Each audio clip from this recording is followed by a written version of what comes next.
Our political reporter, Julie Doyle, is speaking now with Stephen Ciobo, the Parliamentary Secretary to the Treasurer.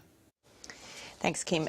Steve Ciobo, firstly, the opposition has accused the government of making the deficit look as large as possible to then be able to come in and say, well, we're going to fix this situation up next year. Sure. Is that true?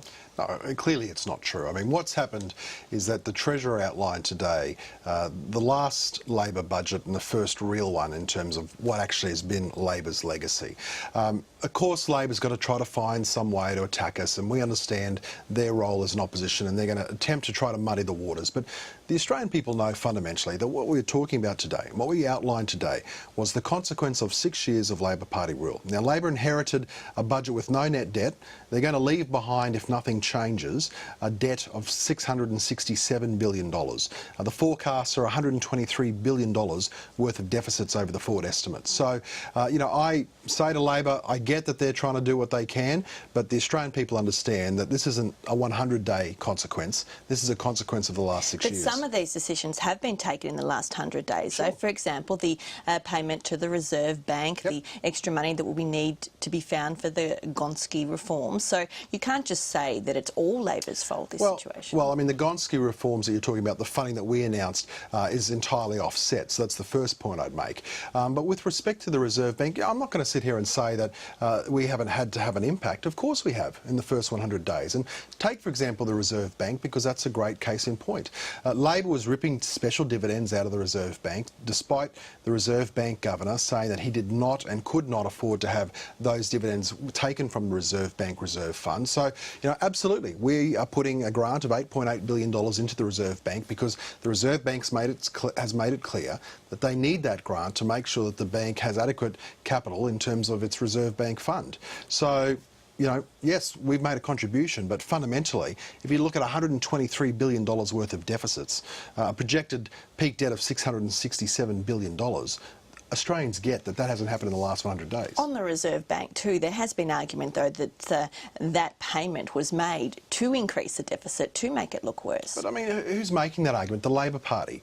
And some economists. Well, I mean, the reality is the Reserve Bank Reserve Fund had money taken out of it contrary to the, well, not the instruction, but the wishes of the Reserve Bank governor. So much so that the Reserve Bank Reserve Fund fell below the magic 15% trigger. And that's the reason why the coalition is topping it up. So, I think Labor likes to focus in on one little thing here or one little thing there, but they ignore the bigger picture.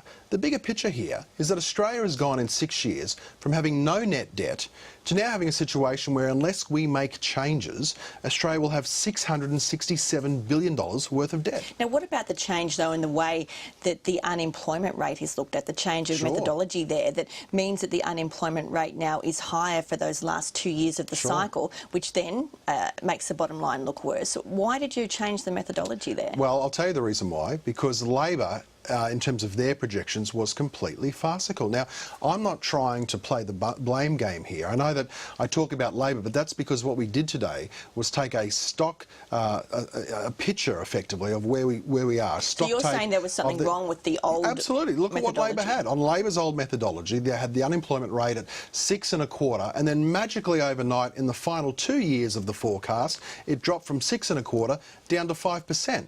Now, everyone knows that wasn't going to happen. I mean, that is the most optimistic sort of assumption that Labor used to excel at because they helped to get... But have you gone too far the other way now, though? Have you been too conservative, though, with these projections? Sure, and I've heard that claim made, and the reality is no, we haven't. And a key reason we can demonstrate that is because in MyEFO we've provided confidence intervals, so you can see what consensus view is. And on each of these key projections, we've gone with the midpoint, the consensus view, in terms of what will happen in terms of GDP, in terms of unemployment. So what we've delivered is more transparency, more certainty, but most importantly what we've delivered is a more accurate snapshot of where we're likely to be. Well, let's talk about now the future from here and the government's commitment to return to sustainable surpluses within the next 10 years. How are you going to do that? Are there going to be big cuts? Is this all part of softening the community up, preparing them for these measures? Look, we've been saying for some time that Labor's spending was unsustainable. I don't think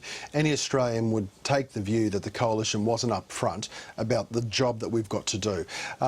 They, like us, no doubt are surprised at the actual size of the task. I mean, Labor kept talking about delivering a budget surplus. Originally it was in 2012-13. That was then pushed out to 2015-16. The reality is, as I said, part of delivering that surplus was this magic overnight transformation of unemployment getting down to 5%. Let's talk about how you're going to achieve it. So what we're going to do is make sure that we get spending under control, that we don't see the kind of profligacy that we saw under Labor.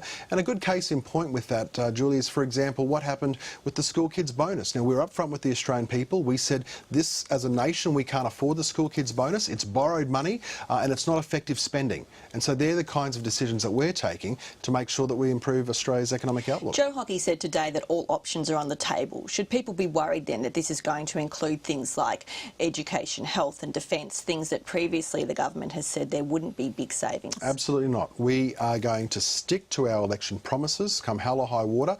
From our perspective, what we are making clear is that the envelope of commitment in terms of the total pool of funding for things like health and education, that stands.